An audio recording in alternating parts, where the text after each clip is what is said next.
Assalamu alaikum wa rahmatullahi wa barakatuhu. Inshallah, we shall continue from where we stopped. Quickly do a quick recap. In our last lesson, we looked at alphabets which fall within the same category, or let me say, which falls within the same family. So today, we shall continue from where we stopped, and we shall also be looking at some other alphabets which also fall with the same category. And the last time we stopped at Jim, Ha, and Ha. So these are the three letters we talked about the last time, which we stopped the lesson from. So we shall continue from here. So like I said, we have Jim spelled this way, we have Ha spelled this way, and we have Ha spelled like this. So with this Jim, Ha, and Ha, looking at this Jim, the equivalent of Jim is it start with Jim.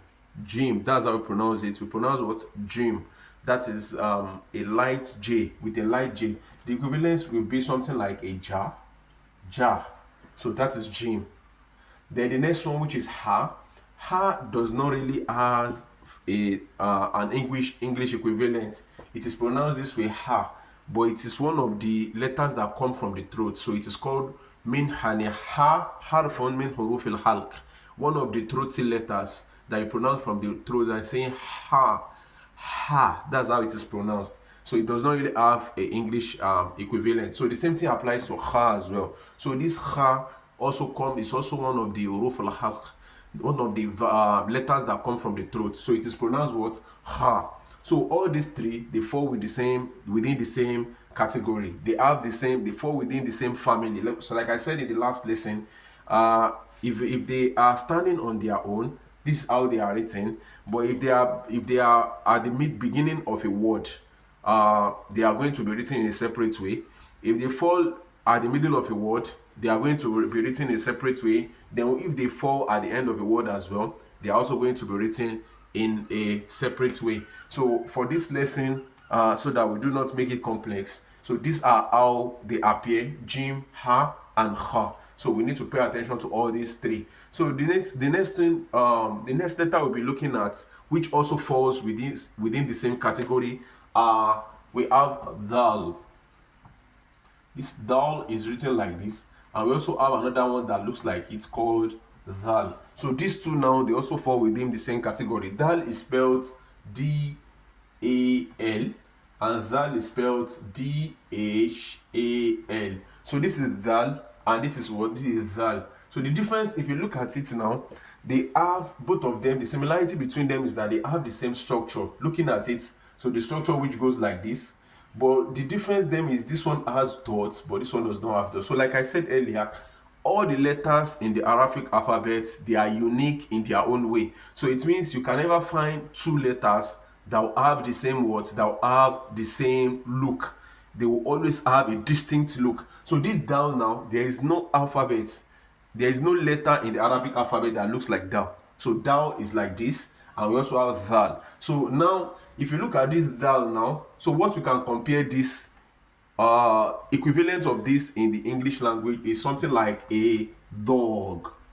So the letter D is something that is what? That is dominant here. So we have Dal, which is what? Dog. So which is the English equivalent. Then for Dal, looking at Dal, so when you pronounce this now, so many people, they pronounce it as Zal. When you say Zal, then it means you are starting with Z, which is what? Which is incorrect.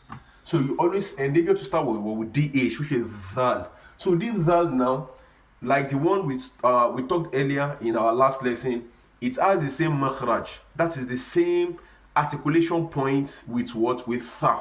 So this is Dal. Dal also, Tha, we know we talk about Tha, which has like 3 dots inside like this. So this Dal and Dal, they are almost similar in their pronunciation. So this now, in the English language, we can find something like the. So this th is something that looks like the Dal when you pronounce Dal. So this, if you pronounce this one and you say Tha, your tongue will come out. Then the same thing applies with this Dal. When you're pronouncing it as well, the tongue will also come out Dal, but not at this. But both of them have what? They have the same articulation point. They have the same makhraj. So this is Dal and this is Dal. Then after this, we also have another two which also fall within the same family, and they are known as what? Ra. And we also have what? Zain. So these two now, they have the same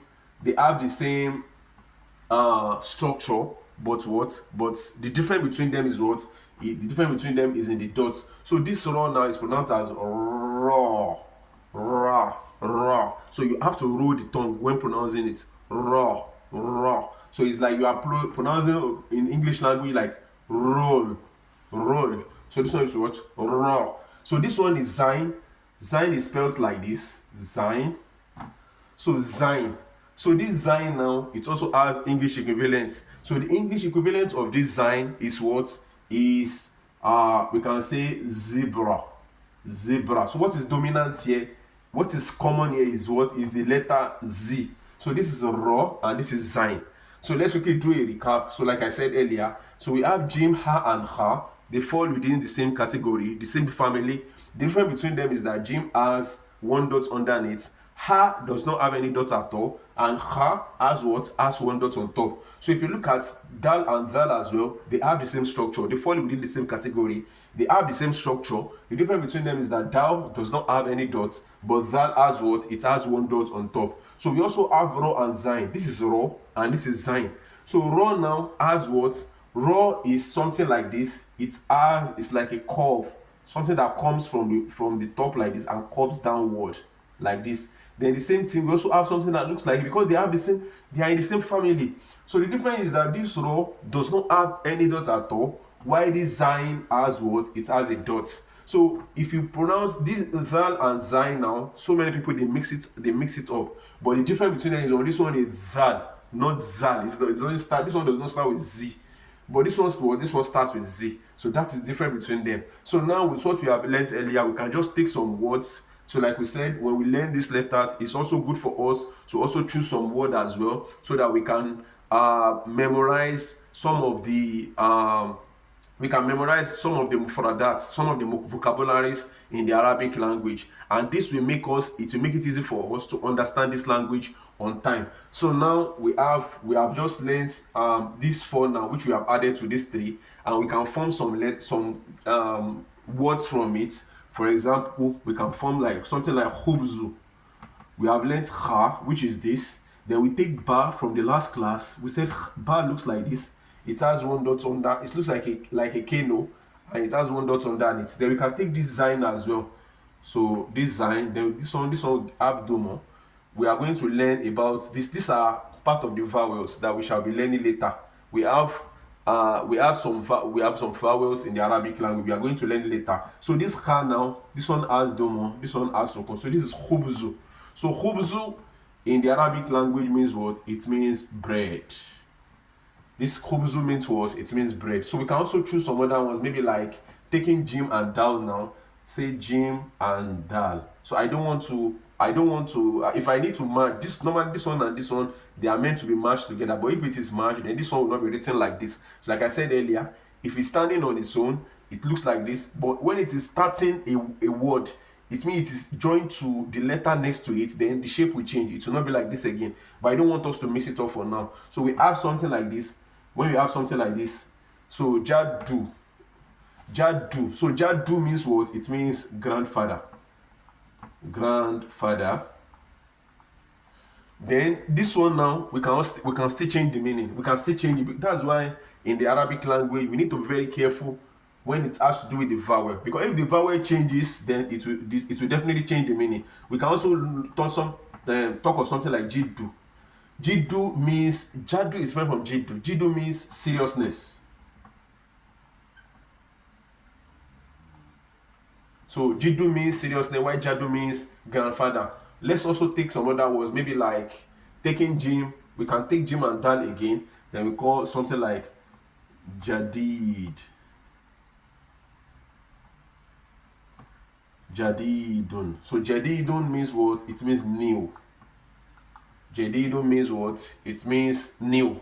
So, and some other letters like that. So we can also form some other words, like forming from here. We can choose maybe we choose okay, let's take Ra and Zain. So we have Ra and Zain. So we call it Ruz. So ruz means what? It means rice. We can take as like that and give it meaning. So all these ones we have taken now, they all have their what? They all have their own meaning. So all this one we have added, we are talking of domo, fatia, kestrel, and the likes. They are called vowel. So in Arabic language, we have two types of vowel. We have the long vowel and we have the short vowel. So long vowel, I don't want to go to that now. I want us to understand the basic Arabic alphabet. So before going into the vowel, so the vowel, we have the long one, we have the short. So this part of the short vowel is this one, is this domo we are talking about. So domo, sukun, fatia, kestrel, and the like. So they are what? They are known as short vowel. So for today's class, I think this should suffice for now. We are going to stop here. We pray to Allah to make it easy for us and also increase us in knowledge. Wassalamu alaikum wa rahmatullahi wa barakatuhu.